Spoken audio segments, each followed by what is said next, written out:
Hello everyone, Jim Hodges here, Tucker here. Tucker is almost 2 years old. He's a GoldenDoodle Blue Heeler mix. Came in for our residency. He was actually a referral from another client. And Tucker is happy. He's just happy, happy, happy. He loves everybody so far that we can tell, everything. He's just got a real zest for life. He gets excited, he gets distracted. And when he gets out around strangers and out in public and stuff, he sees everything, squirrels, people, dogs, and wants to interact with them. And what we want to do is, he can react with them if you want that to happen. If not, he has to understand that you're the leader and that he follows your lead. It's our job to provide that leadership, and that's what we do with our residency. We set up a situation where I teach you to become that leader, and that leader is someone that's very consistent, repetitive when we need to be, and motivational. And what is motivation? It's a combination of praise, words, touch, treat, toy, positive emotion, all in that moment of time, and consequence. Consequence primarily is touch right now and words. That's what we did here.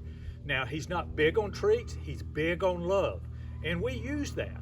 Now, I like to try to introduce treats a little bit, not because I'm a treat trainer, but sometimes if we get a dog that's really excited about a treat, it's easy to lure and tease them to do the routine that we want.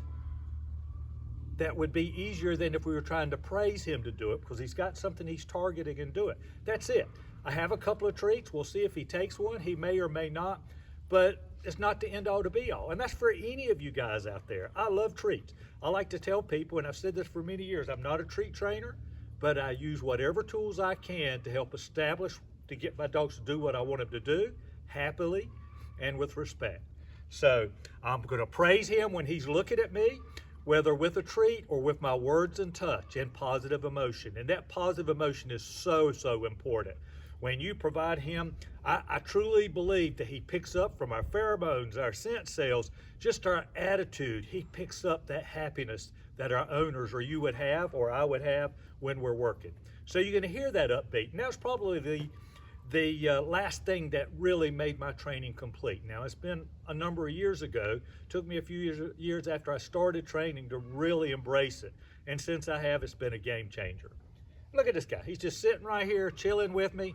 Now we're gonna get ready to work. And this is a dog that wants to jump on people, wants to greet them, but we just teach him what we want. And the other big thing is, I say that calm gets praise, crazy doesn't.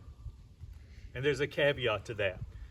We might want our dog to be crazy when we're trying to build him to get excited to do something, especially a lot of working dogs are praised for being over the top. But with him, he's got that natural over the top. We just want him to understand that we love when he can chill just like we can. Hey man, you ready? Okay, so here we're gonna go. Words, touch, treat, toy, positive emotion. Good boy. And we're gonna go from there. You ready, man? Let's go. Heard that tone. That's part of that positive emotion. Let's go is we're walking on a leg. Now I'll slow down, I'll speed up. You see how he looked at me? Good. I turn corners. One of the things with Tucker, because he wants to try to get that head out, we're gonna turn to the left 3 times more than we turn to the right. And what that does is it teaches him to sort of back off a little bit and watch what we do. That was the let's go. He's right here with me. That's all he's got to do. Sit. Hand signal for sit. Good boy. Words, touch, positive emotion. Now I ask him to sit. That was the hand signal from front, from back, from whatever. He has to do it. He has to hold it. If he did not sit or if he popped up, I would bite him. That's the consequence part of motivation. No, sit, and then good boy. Not great boy, but good boy, because I still want to reward him when he does the right thing. So the first thing I do after the sit command, usually for these videos, is something called the release command, B-R-E-A-K. Watch, break. I step back, I bring my hands right here. I've got a treat. He wouldn't take a treat for a few days from me, but I had a treat, so break. If I didn't have a treat, he loves love, atta boy. That's the same thing. Now notice I step back. When I started stepping back like that, that encourages them to want to react with us and to be a part of what's going on. It's like a game of chase. I say we're like a magnet for our dog. I bring my hand in to teach the focus to come right here. He's not in a command. As long as he doesn't pick something up, I'm okay with that right now. But I bring my hand in to give him a target. So many people have a treat or something or a toy out here, they come here, he gets it, but what happens is he's not focusing on us. So if he saw something else, he may take off. Let's go. So we're gonna start again. Come on back around, sit. Good. Good boy. Sit means sit to hold it. Now I'm not gonna say S-T-A-Y behind it, because I'm not going to keep him in that command for a long time. I don't want to put too much pressure on him. Down. From the side, hand signal down. Good boy. Good boy. Down means down. He's got to hold that down. Again, I'm not going to say S-T-A-Y unless, in this case, I will say it at times, unless I want him to be there for a while. And if I wanted him to be there for a while, I would go, stay. Open hand. Now that teaches him he can relax, he can smell the ground, he can roll on the side, he can go to sleep, he can chew a bone. Mom or dad told me to go and lay down and chill for a while. That's what the stay command is. I make it a point every time I get a dog in, I ask my owners to do it. Probably do a down stay 10, 15 minutes, 2 or 3 times a week for the first few months. It really helps cement you as that leader in the pack. Because you're asking him to do something, he has to do it, okay? All right, buddy, come on, sit, come on, come on. Good boy. Break, let's go. So we're back to moving again. That DOWN signal that I did from the side was from the side. So here we go. Down, that's from the front. Good boy. So same rules apply, except he can see this from in front of me. It's harder for him to see that in front of me. Beside me, he can see this. It's harder for him to see that beside me. So that's why I have 2 commands for the DOWN. That S-T-A-Y, break, is also used in the house. And how is it used in the house? You could have him in a room or something along those lines, and you want him to stay in that room, or you're going to leave a room and go into another room. You would walk to the door and you would say, stay. Good boy, and you would walk on into the room. If he followed after you, you would pick up the leash, because we're going to use a leash to begin with, because we got to be able to control.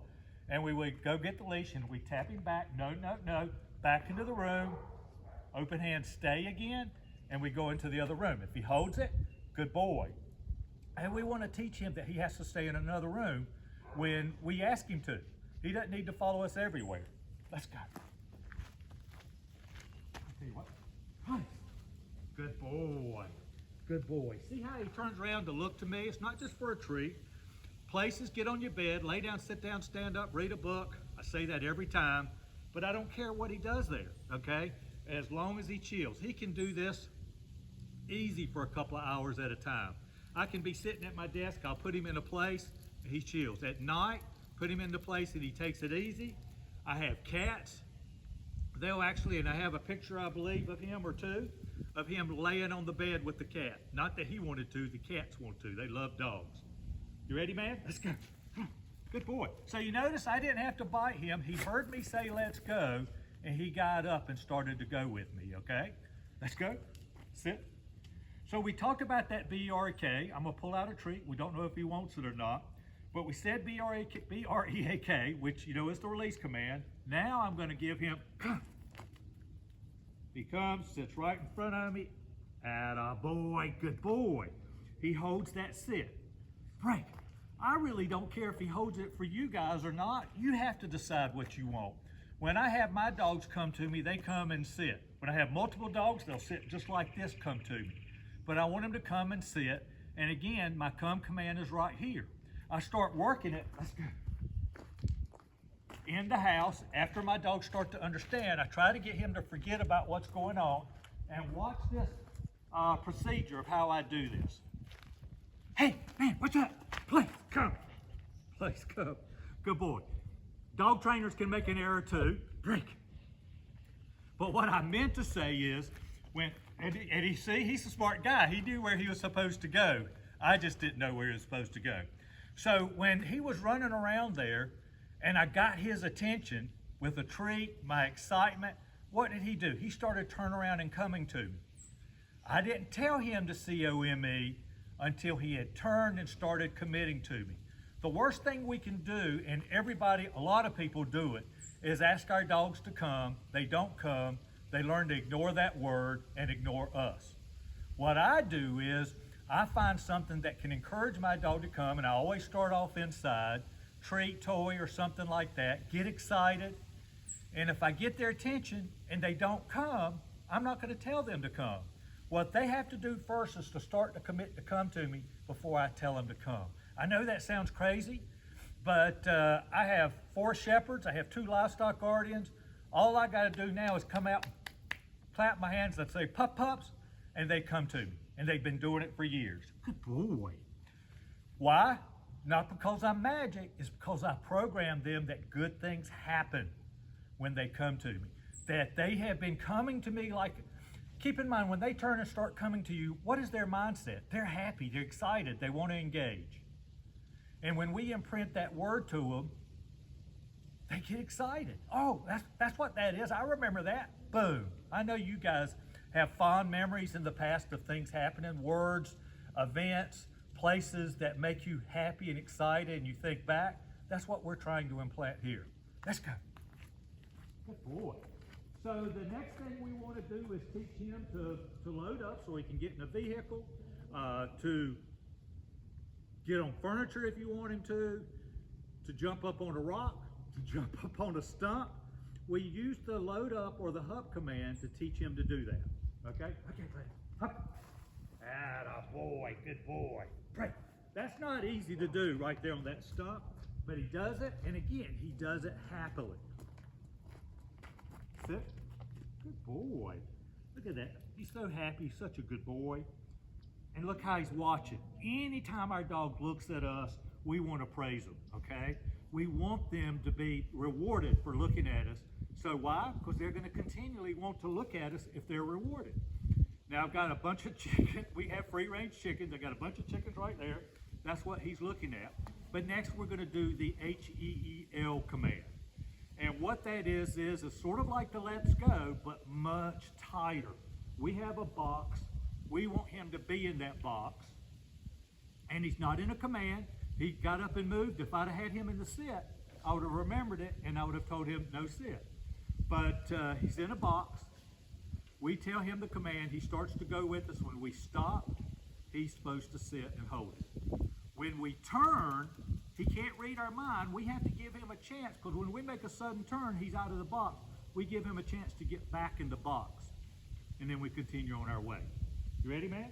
Heel. Hear that tone of voice? I stop. Now, if he didn't sit, I would have tapped up straight up on the leash. Did you see him wagging his tail when he came to a stop? He wants to work. It makes him feel good. So we're going to do it again. Heel. We turn. Now watch when I turn. He's not in the box. Not in the box. Now as I straighten up, look what he's doing.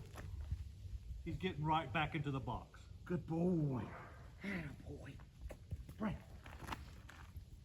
This is every dog out there. Yes, some dogs come into the world just like humans. We have separate, certain or specific temperaments, personalities. But I truly believe in my heart that being a leader is something that dogs are born with as part of a pack. And if we communicate that to them, they're going to naturally try to do it. And they're going to be happier doing it. Why?